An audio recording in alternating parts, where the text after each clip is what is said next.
And then you'll notice up here, stop and frisk. This was that New York policy. And if you remember on this, stop and frisk was struck down as racist. Do you remember any of the numbers on this? What's that? About the Hispanic? Yeah. 87% of the people who were stopped. How many people were stopped over the 10 years? 4.4 million. 4.4 million people were stopped, and 87% were either Black or Hispanic. Black or Hispanic. And how many of them were released without charge? 90%. 90%. Some people made the argument that this was a very, very racist policy because 87% of the people that were stopped were Black and Hispanic, and there is no way that 87% of the population of New York City is Black and Hispanic.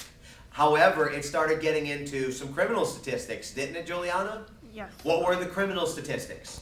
Because since crimes happen more often in those areas, so the police often goes to those places and just those places. Well, what were the numbers though? Because it was talking about gun violence and things like this, wasn't it? Yeah, most of low-income neighborhoods. The Blacks commit 66% of the city's violent crimes and 77% of shootings.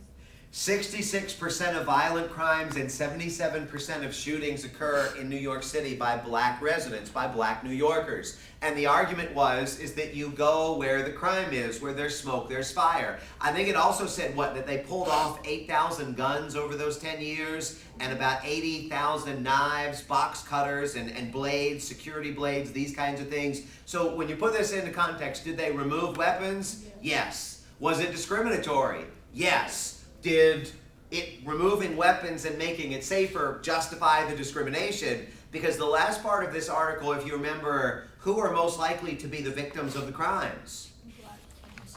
Other Black and Hispanic folks. So when you put this into context, you could make an argument that on its face it looks very, very discriminatory, but who maybe it's ultimately protecting, maybe not so much. But then again, I told you the story about my student that had a Black mother, white father. He was in New York City, and he was stopped and frisked right there with his dad beside him, and nobody said a word to his dad.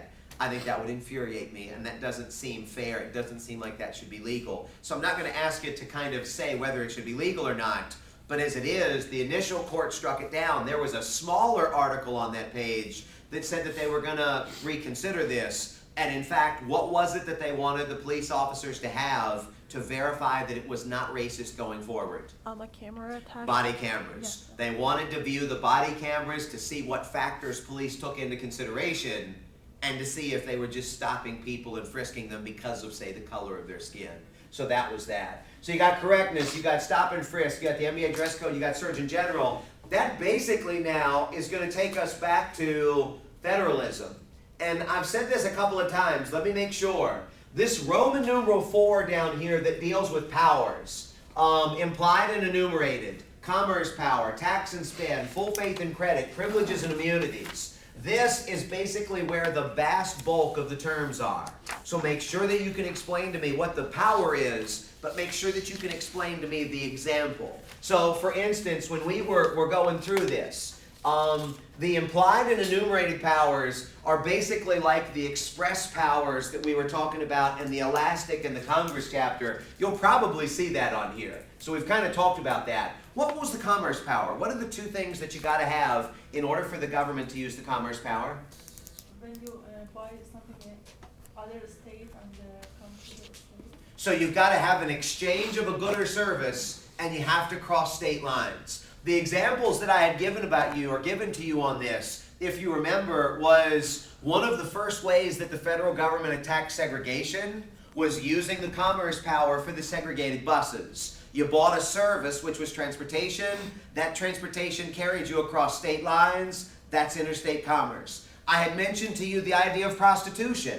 If you got busted with a prostitute solely within one state, that state law is basically going to cover it. However, if you bust somebody that solicited a prostitute in North Carolina, but in fact got caught in Maryland, that's now interstate commerce, because the service that you have now bought is, when you put it into context, it is going to be prostitution. It's going to be the sex service. But by the same token, because you cross state lines, the exchange of goods and services, that now makes it interstate commerce. I mentioned to you the French fries. the French fries at Five Guys. Every day you go in there, they say where the potatoes are from, and it's typically from Idaho. So the idea is that these Idaho potatoes came there to Five Guys.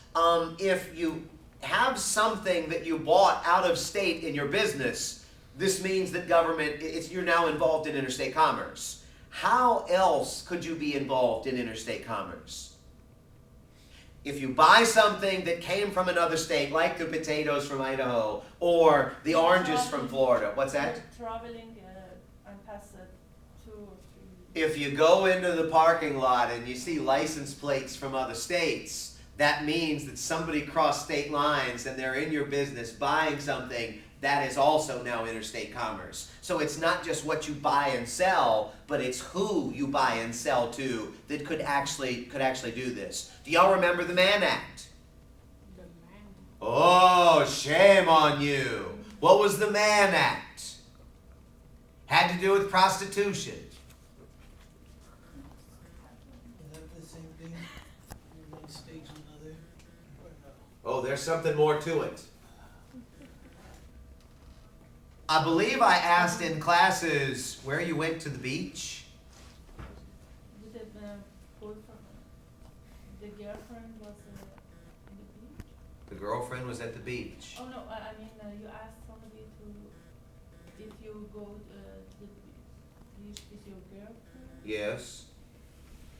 Don't tell me. Yeah, zoom in on her. Just zoom in on her for a few minutes.